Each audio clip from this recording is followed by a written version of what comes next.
Hello বন্ধুরা, Excel টুরে সবাইকে স্বাগতম।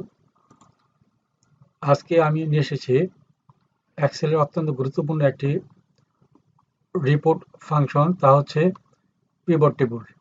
পিভট টেবিলের মাধ্যমে আমরা অন্ততপক্ষে 2-4 দিনের কাজ অথবা 2-3 ঘন্টার কাজ আমরা 10 থেকে 15 মিনিটের মধ্যে করে ফেলতে পারি। সরি, 10 থেকে 15 সেকেন্ডের মধ্যে করে ফেলতে পারি। আমরা এই পিভট টেবিলের কাজটাই আজকে আমি আপনাদের দেখাবো। তাহলে চলুন, আমরা এখানে আগে থেকে একটি করে রেখেছি পিভট টেবিল। এই পিভট টেবিলের হচ্ছে আমাদের এই হচ্ছে ডাটা। এখানে এক মাসের ডাটা দেওয়া আছে। এখানে দেওয়া আছে buyer, order, colour group, fabric quantity, dyes cost, chemical cost, finish chemical cost, তারপর সেলস অ্যামাউন্ট, তারপর বাল্ক অ্যান্ড স্যাম্পল, অর্থাৎ একটি ডাইং প্রতিষ্ঠানের এক মাসের প্রোডাকশন দেওয়া আছে।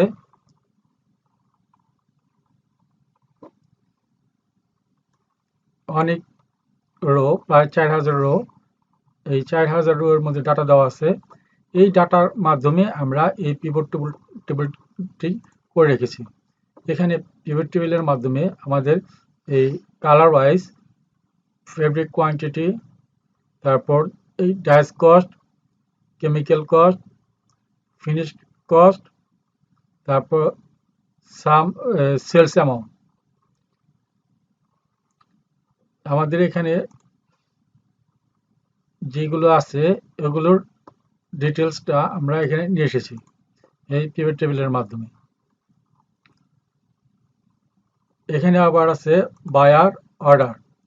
এখানে একাধিক বায়ার আছে। আমরা এখান থেকে ক্লিক করে বায়ার সিলেক্ট করে নির্দিষ্ট বায়ারের রেজাল্ট আমরা দেখতে পারবো, নির্দিষ্ট বায়ারের ডাটা আমরা দেখতে পারবো। আবার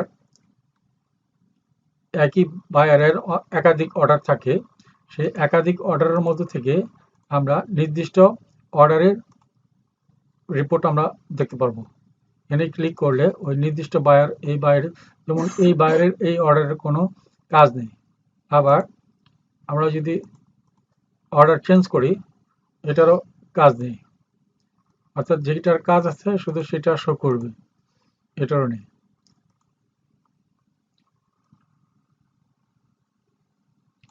আমরা এই H&M দিলাম।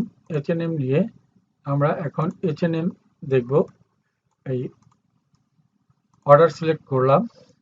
আমাদের এই বায়ার H&M অর্ডার, এটা সিলেক্ট করার পর রিডাইং এবং রিওয়ার্ক আসছে ওই মাসে 480 কেজি এবং তার খরচ ইত্যাদি শো করছে। এবং আমরা যদি এই অর্ডারটাকে চেঞ্জ করি, তাহলে এই অর্ডারের কোনো কাজ নেই।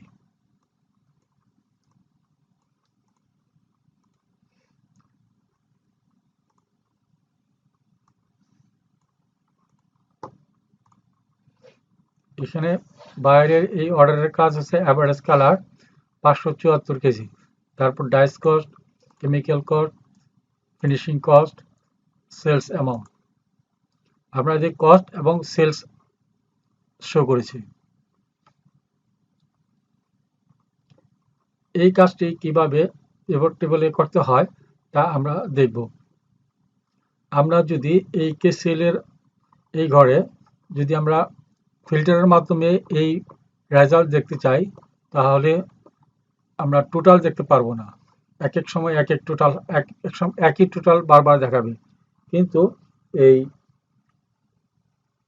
পিভট টেবিলের মাধ্যমে যখন যার আসবে সেই অনুযায়ী টোটাল শো করবে। আমরা যদি এখানে টোটাল আছে, টোটালের যে ফিগারটা আছে তা হচ্ছে এটা। এখন আমি যদি শুধুমাত্র বায়ার এখান থেকে সিলেক্ট করি, এই এখান থেকে সিলেক্ট করলাম কেমিও, তাহলে ওই টোটালটা রয়ে গেছে। অর্থাৎ এই ফিল্টারের কাজ করার সময়, ফিল্টার করার পর এই টোটালের এটা ঠিক থাকে না, অর্থাৎ ঠিক হয় না। কিন্তু এই পিভট টেবিলের ক্ষেত্রে আমরা ফিল্টার করলে সাথে সাথে তার টোটালটাও চেঞ্জ হয়ে যায়, যেটার যে টোটাল ওই অনুযায়ী টোটাল শো করে। তাহলে আসুন দেখি কিভাবে আমরা এই পিভট টেবিলটা করব। তা আমরা দেখি। এর জন্য আমরা যাব এই আমাদের এই ডাটাতে, আমাদের এই 1 মাসের ডাটাতে। এখানে আরো একটি ব্যাপার আছে, তা হচ্ছে যদি আমার এই টেবিলের অন্য কোনো জায়গায় ডাটা না থাকে, যেমন এখানে এই টেবিলটার এখানে এই শীটের মধ্যে 3টা টেবিল আছে, সেহেতু আমাদেরকে ম্যানুয়ালি এই ঘরগুলো সিলেক্ট করে নিতে হবে, ড্রাগ করে সিলেক্ট করে নিতে হবে। কিন্তু যদি একটাই টেবিল থাকতো, তবে শুধুমাত্র যে কোনো ঘরে কার্সর রেখে আমি এই পিভট টেবিলটা করতে পারতাম। শুধু এখানে কার্সরে রেখে যে কোনো একটি ঘরে কার্সর রেখে আমি ইনসার্টে ক্লিক করে আমি এই পিভট টেবিলে ক্লিক করলেই এই পুরো টেবিলের ডাটাগুলি মাধ্যমে আমার টেবিল রিপোর্টটা হতো। কিন্তু এখানে একাধিক টেবিল থাকার কারণে এটা পুরোটাকে নিয়ে নেবে, যার জন্য রিপোর্টটা ঠিক আসবে না। এর জন্য আমাদেরকে কি করতে হবে, এই পুরো টেবিলটাকে সিলেক্ট করতে হবে। আমরা যেই পর্যন্ত ডাটা নিব এই পর্যন্ত ডাটা নেব, এই পর্যন্ত ডাটার জন্য আমরা পিভট টেবিল করব, তাই এই পর্যন্ত টেবিলটাকে আমরা সিলেক্ট করতে হবে। ম্যানুয়ালি ড্র্যাগ করে আমরা সিলেক্ট করব আমাদের ডাটা যতটুকু আছে।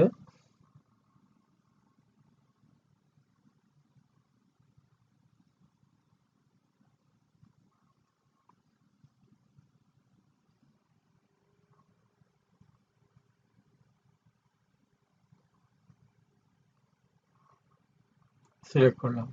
সিলেক্ট করার পর আমরা এখান থেকে আমরা বাইরে থেকে সিলেক্ট করেছি, তারপর আমরা ক্লিক করব ইনসার্টে ক্লিক করার পর আমরা ক্লিক করব এই পিভট টেবিল ক্লিক করার পর আমাদের এখান থেকে এই নিউ ওয়ার্কশিট, আমরা যদি নিউ ওয়ার্কশিটে এটার রিপোর্টটা তৈরি করতে চাই, তাহলে নিউ ওয়ার্কশিটে আমরা সিলেক্ট রাখবো। আর যদি এক্সাইটিং ওয়ার্কশিট, অর্থাৎ আমার ইচ্ছা মতো ওয়ার্কশিটের মধ্যে যদি কাজ করতে চাই, তাহলে এখানে দিয়ে ওই ওয়ার্কশিটে গিয়ে এই কার্সরটা এখানে রাখতে হবে। আমরা নিউ ওয়ার্কশিটে চেক রেখে ওকে করব। ওকে করলে আমাদের একটি নতুন ওয়ার্কশিট নিয়ে আসবে। আমাদের নতুন ওয়ার্কশিট শীট 3, এই ওয়ার্কশিটে আমাদের এই পিভট টেবিলটা তৈরি হবে। এর জন্য ডাটাগুলি আমরা এখানে এসেছি, অর্থাৎ পিভট টেবিলে সিলেক্ট করে ক্লিক করার পর ডাটাগুলি সব এখানে চলে আসছে। এখন এর মাধ্যমে আমাদের পিভট টেবিলটা এখানে তৈরি হবে। তাহলে আমরা এখানে আমরা কি রাখতে চাই, আমরা রাখতে চাই বায়ার। আমরা বায়ারটাকে ফিল্টার করব, বায়ার এবং অর্ডার এই দুটাকে আমরা ফিল্টার করব। তারপর কালার গ্রুপ, এরপর আমরা সাম করব এই ফেব্রিক কোয়ান্টিটি, তারপর ডাইস কস্ট, তারপর chemical cost, finish chemical cost, sales amount.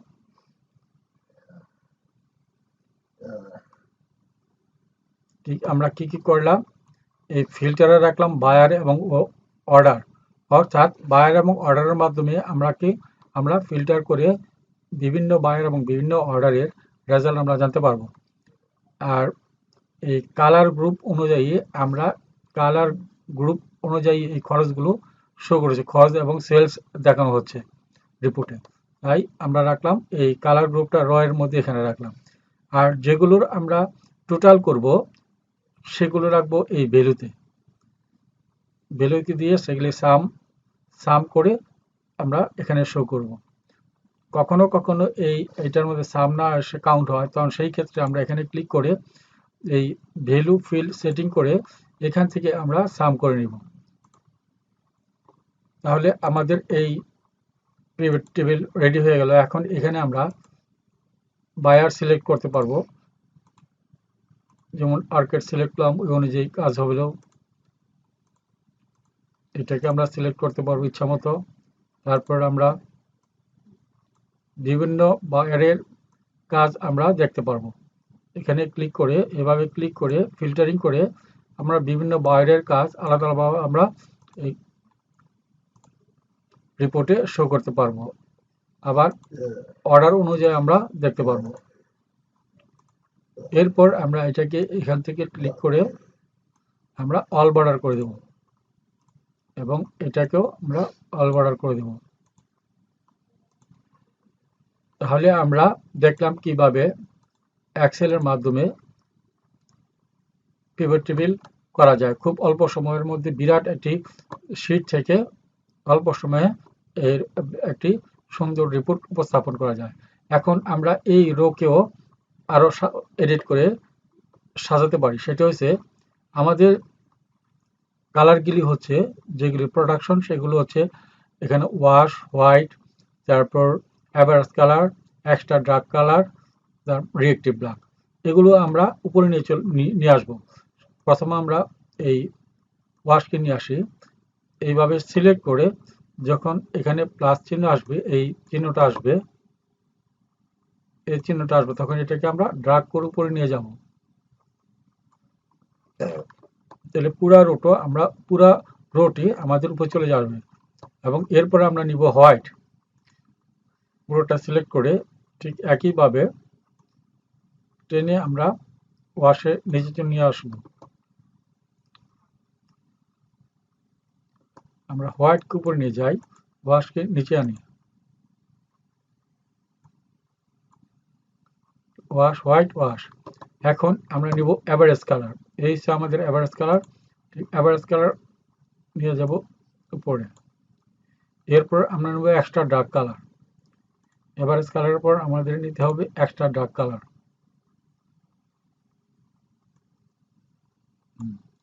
তারপর নিব রিয়েক্টিভ ব্ল্যাক।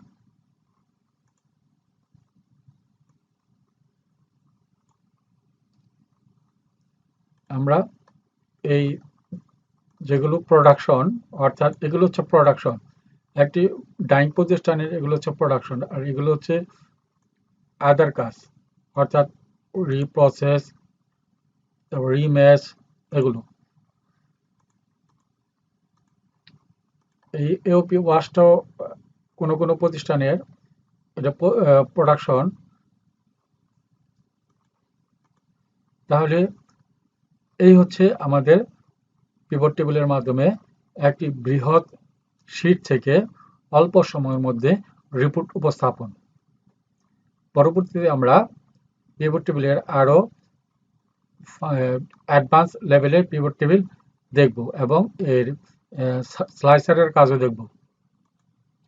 বন্ধুরা, যারা আমার চ্যানেলে নতুন তাদেরকে রিকোয়েস্ট করব এই চ্যানেলটিকে সাবস্ক্রাইব করার জন্য, লাইক করার জন্য, কমেন্টস করার জন্য, এবং এটা যেন সবাই দেখতে পারে, সবাই যেন এই এক্সেলের কাজ শিখে তাদের ব্যক্তি জীবনে কাজে লাগাতে পারে, সেই জন্য সবাইকে শেয়ার করে দিবেন।